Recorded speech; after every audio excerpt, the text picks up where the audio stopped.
હાલો, નમસ્કાર વિદ્યાર્થી મિત્રો, કેમ છો? મજામાં? Good morning.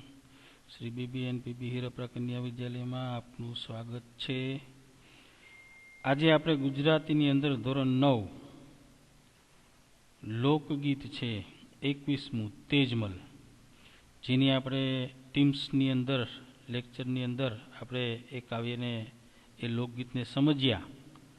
આજે એ તેજમલ પાઠ કાવ્ય લોકગીત 21મું તેના સ્વાધ્યાયની સમજ કેળવશું. તેના સ્વાધ્યાયના પ્રશ્નોની આજે આપણે ઉત્તર આપશું, એની ચર્ચા કરશું. હવે જોયું આપણે કાવ્યની લોકગીતની અંદર કે તેજમલની વાત અહીં કઈ રીતે કરવામાં આવી છે. તો એક દીકરીનું ગૌરવભર્યું સ્થાન આપણને અહીંયા જોવા મળ્યું છે. એનું એક સરસ મજાનું ઉદાહરણ આપણને તેજમલ દ્વારા મળ્યું છે. તો ટૂંકી વાત કરી દઉં કે આ લોકગીતની અંદર 7 દીકરીના પિતાને એક પણ પુત્ર હોતો નથી. જ્યારે શત્રુઓનું સૈન્ય પોતાના રાજ્ય પર આક્રમણ કરવા આવે છે ત્યારે પિતાને પુત્રની ખોટ દેખાય છે. પોતાને વાંઝિયા સમજી એ એકદમ કેવા બની જાય છે? લાચાર બની જાય છે કે દીકરા હોત તો આજ મારી વારે ચડત, પણ મારે તો 7 દીકરીઓ છે. દુઃખી થાય છે. ત્યારે ગામની રક્ષા હવે કોણ કરશે એ પ્રશ્ન એને મનમાં મૂંઝવે છે, સતાવે છે. પરંતુ એની જ દીકરી તેજમલ પુરુષના વેશમાં સજ્જ થઈ હાથમાં શસ્ત્રો ધારણ કરી રણચંડી બનીને દુશ્મનોના સૈન્યને હરાવવા નીકળી પડે છે. એ ચાલાક દીકરી પોતાનું સ્ત્રી તત્વ છુપાવીને લડે છે અને વિજય પણ મેળવે છે. પિતાની લાજ રાખે છે. આ લોકગીતમાં દાદા અને તેજમલ વચ્ચેના તથા સેનાની પુરુષો અને તેજમલ વચ્ચેના સંવાદો આપણે જોયા હતા. સ્ત્રી પુરુષના લક્ષણોનું પણ સરસ મજાનું સુંદર આલેખન થયું છે. પિતાને સાલતી પુત્રની ખોટ અને દીકરી તેજમલ પૂરી કરે છે.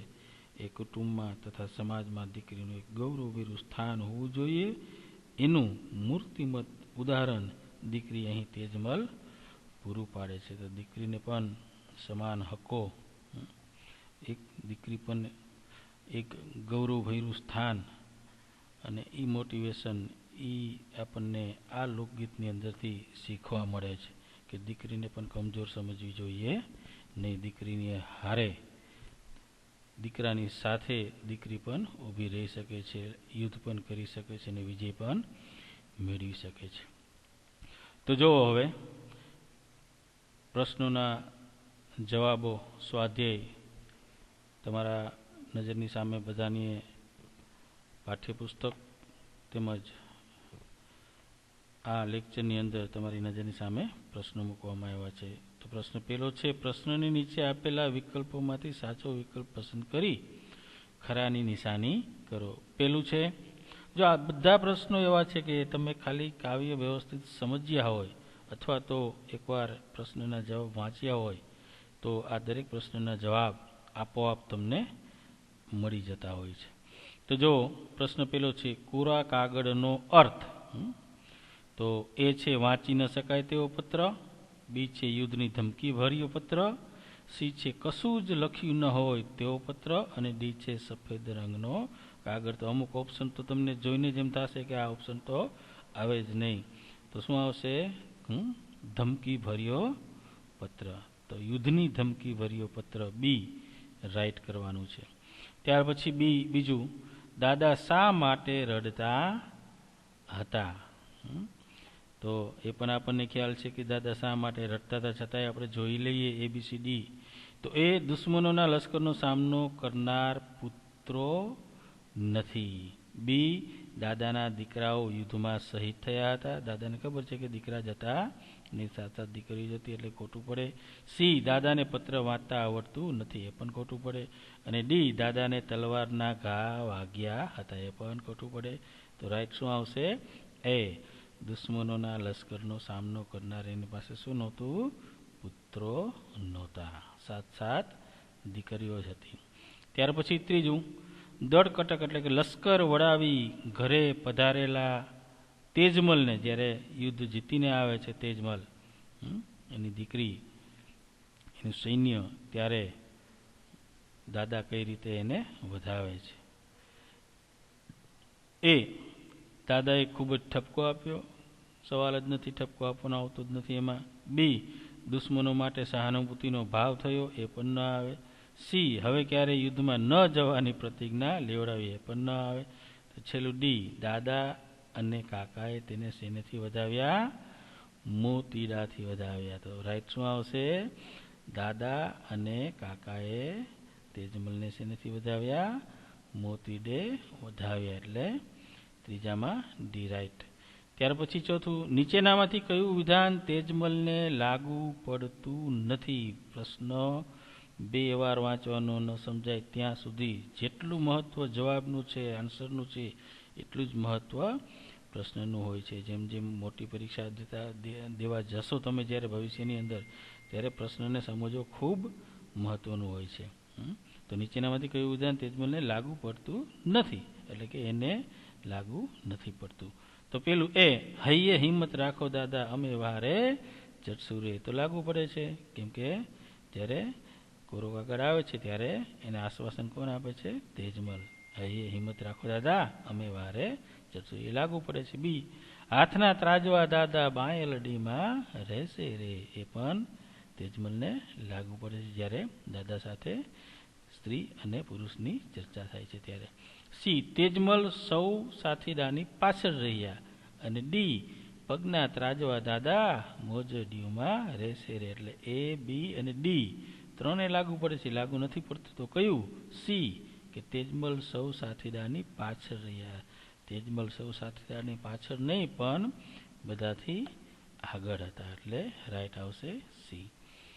ત્યાર પછી નીચેના પ્રશ્નોના 2-3 વાક્યોમાં ઉત્તર લખો. દાંત રંગાવ્યા બાબતે તેજમલ કયો ખુલાસો આપે છે? જ્યારે બંનેની ચર્ચાઓ થાય છે ત્યારે દાંત રંગવાની બાબત આવે છે તો તેજમલ શું કહે છે? કે તેજમલ કહે છે કે મામાની ઘરે અમે ગયા હતા ત્યારે હરખતી મામીએ દાંત અમારા રંગાવ્યા હતા. તો શું કહે છે જવાબની અંદર? તેજમલ નાના હતા ત્યારે મોસાળ ગયા હતા. મોસાળમાં એમના હોંસીલા મામીએ શું કર્યું? તો એમના દાંતો રંગાવ્યા હતા. એક જાતનું આભૂષણ છે. આપણે કે અમે ત્યાં જઈએ ત્યારે નવા નવા કપડાં પહેરીએ.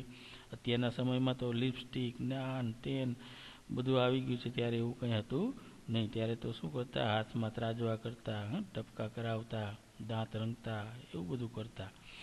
મામાને ખૂબ હરખ હોય ભાણેજ માટે, ભાણિયા માટે. એટલે મામા બધી એમની જે મનોકામના છે, એમની જે ઈચ્છાઓ છે, એ બધી પૂરી કરતા.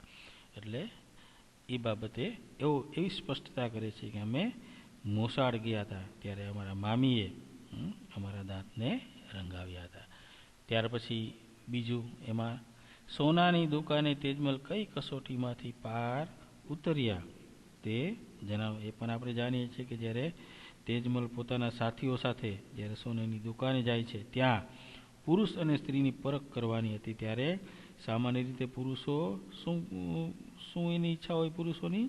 તો બેરખાની કિંમત પૂછતા હોય છે. અને જ્યારે સ્ત્રીઓ શેની પૂછે છે? ઝુમરાની. ખબર જ છે કે સ્ત્રી હોય તો એને ઝુમરા અને એવું નાકે પહેરવાનું, કાને પહેરવાનું એવું એને વધારે ગમતું હોય. પણ જ્યારે પુરુષ હોય ત્યારે એને હાથમાં કડું પહેરવાની કે એવી બધી વધારે ઈચ્છાઓ એને હોતી હોય છે. ચેન પહેરવાની, કડું પહેરવાની. ત્યારે સ્ત્રીઓ ઝુમરાની કિંમત પૂછતી હોય છે. અહીં તો અવળું થયું. તેજમલે બેરખાની કિંમત પૂછી. આ રીતે સોનાની દુકાને તેજમલ પોતાની ઓળખ છુપાવવાની કસોટીમાં શું થાય છે? પાર ઉતરે છે. ત્યાર પછી પ્રશ્ન ત્રીજો, નીચેના પ્રશ્નોના 7-8 લીટીમાં ઉત્તર લખો. તેજમલને ઓળખવા સાથીઓએ કઈ કઈ પરીક્ષા કરી અને આ પરીક્ષામાં તેજમલ કઈ રીતે પાર ઉતર્યા? તે આપણે જે કાવ્ય સમજ્યા એ કાવ્યને આધારે એનો જવાબ આપણે આપવાનો થશે.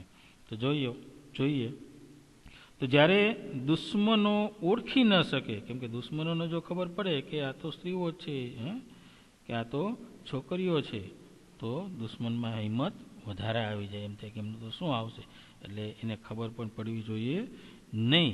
એ રીતે એને ઘણી બાબતોને છુપાવવાની હતી. તો દુશ્મનો ઓળખી ન શકે એ માટે તેજમલે એક સરસ મજાની યુક્તિ વિચારી.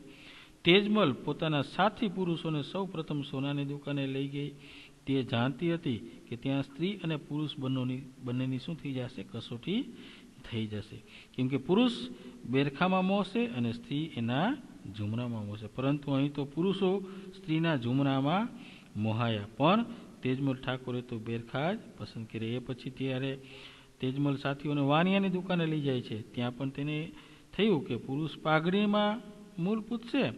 પાઘડી પુરુષ હોય એની ધ્યાન પાઘડીમાં જશે, એટલે એનો ભાવ પૂછશે, મૂળ એટલે ભાવ, કિંમત. અને જ્યારે સ્ત્રી હશે તો એ શેમાં કરશે? શેનો ભાવ પૂછશે? ચૂંદડીની. પણ તેમ થયું નહીં. સાથી પુરુષોએ ચૂંદડીની કિંમત પૂછી અને તેજમલે શું? મોડીદું પસંદ કર્યું. એમ આ રીતે તેજમલ દરેક પરીક્ષાની અંદર પાર ઉતરે છે. ત્યાર પછી એમાં બીજું, સ્ત્રી સહજ કઈ કઈ લાક્ષણિકતાઓ કાવ્યમાં વર્ણવાઈ છે, એ લાક્ષણિકતાને છુપાવવા તેજમલની શી યુક્તિઓ છે તેની વિગતે વ્યવસ્થિત ચર્ચા કરો. તો જોઈએ આપણે કે સામાન્ય રીતે સ્ત્રીઓ માથે વાળનો અંબોડો વાળે છે, કાનમાં અકોટા પહેરતી હોય છે, હાથે અને પગે છૂંદરા છૂંદાવતી હોય છે, દાંત રંગાવતી હોય છે અને નાક વિંધાવતી હોય છે. આ પહેલાંના સમયની સ્ત્રીની સુંદરતા માટે સ્ત્રીને જ્યારે કોઈ પણ પ્રસંગ હોય કે એને જે શોખ હોય એ શોખની વાત કરવામાં આવે. તેના શોખની તો વાત જ કરાય નહીં. તેજમલમાં પણ આ જ સ્ત્રી સહજ લાક્ષણિકતાઓ હતી. જ્યારે તેજમલે યુદ્ધમાં લડવાની અને એ રીતે પિતાને મદદ કરવાની વાત કરી ત્યારે પિતાની મૂંઝવણ એ હતી કે તેજમલ ઓળખાઈ જશે. તેજમલ એમ કંઈ હારે તેવી ન હતી. તેને માથાના અંબોડામાં શું નાખી દીધું? મોડિયું રાખી દીધું. કાનમાં જે પહેરેલા અકોટા હતા તે ઢકાઈ જાય એ માટે એને શું કર્યું? કાનની ફરતે બુકાની બાંધી દીધી. ત્યાર પછી લાંબી બાઈની ચોળી પહેરીને હાથના છુંદરા પણ એને શું કર્યા? છુપાવી દીધા. પગમાં જ્યારે મોજડી પહેરીને પગના છુંદરા પણ એને છુપાવી દીધા. આમ તેજમલે આવી યુક્તિઓ કરીને પોતાની સ્ત્રી સહજ લાક્ષણિકતાને છુપાવી દીધી અને યુદ્ધમાં ગયા. અને યુદ્ધમાં કોઈને ખબર પણ પડી નહીં કે એમની સામે કોણ છે. એમ કરી અને પોતે હિંમત રાખી અને હિંમત બધાને આપી. ત્યાર પછી છેલ્લું છે પ્રશ્ન ચોથો, કાવ્ય પંક્તિ સમજાવો. સિદ્ધને રૂવો છો દાદા, શું છે અમને કહો ને રે, દર કટક આવ્યું છે દીકરી, વારે કોણ ચડશે રે. પેલી પંક્તિ છે તેને સમજાવવાની છે. આપણે સમજીએ હતા તેમ એવી જ રીતે કે જ્યારે દીકરી તેજમલ ઠાકોરને દાદાને રડતા જોઈને પૂછે છે કે દાદા શા માટે રડો છો? શું કારણ છે? અમને તો જણાવો, અમને તો કહો. એ કે ત્યારે દાદાએ દીકરી તેજમલને કહ્યું કે દીકરી, આપણા રાજ પર દુશ્મનોના સૈન્યનું આક્રમણ કર્યું છે. મારી મદદે હવે કોણ આવશે? કેમ કે મારે તો સાત દીકરીના પિતાને એક પણ પુત્ર નથી. મારે તો સાત દીકરીઓ છે, મારે એક પણ પુત્ર નથી. જો અત્યારે પુત્ર હોત તો મારી વારે ચડત, મારી સાથે આવત, મને મદદ કરત. આથી આ દુશ્મનોને કોણ હરાવશે એવી ચિંતા દાદાને હતી અને એ ચિંતાને કારણે તેઓ રડી રહ્યા હતા. સિદ્ધને રૂવો છો દાદા, શું છે અમને કહો ને રે. ત્યારે તેજમલને ખબર પડે છે કે દાદા રડે છે અને એનું કારણ આ છે. ત્યાર પછી કોણ વહારે ચડે છે? તેજમલ વહારે ચડે છે, યુદ્ધ પણ જીતે છે. એટલે અહીં આપણને એક સરસ મજાનું કુટુંબ અને સમાજમાં એક દીકરીનું ગૌરવભર્યું સ્થાન હોવું જોઈએ એનું એક મૂર્તિમંત ઉદાહરણ દીકરી તેજમલ અહીં આપણને પૂરું પાડે છે. તો દરેક વિદ્યાર્થીઓએ સ્વાધ્યાય વ્યવસ્થિત સમજી અને સ્વાધ્યાય પોથી હોય તો સ્વાધ્યાય પોથી અને નોટબુક બનાવી હોય તો નોટબુકની અંદર પ્રશ્નના જવાબ ઉતારી લેવાના. ત્યાર પછી આગળના લેક્ચરની અંદર આપણે બોડો જે પાઠ છે તેની ચર્ચા ટીમ્સની અંદર કરશું અને પછી એના સ્વાધ્યાયની પણ વાત કરશું. એ પણ એક સરસ મજાની લોકવાર્તા છે, દરેક વિદ્યાર્થીઓ એ વાંચી લેશે. ઓકે, થેન્ક યુ, આવજો.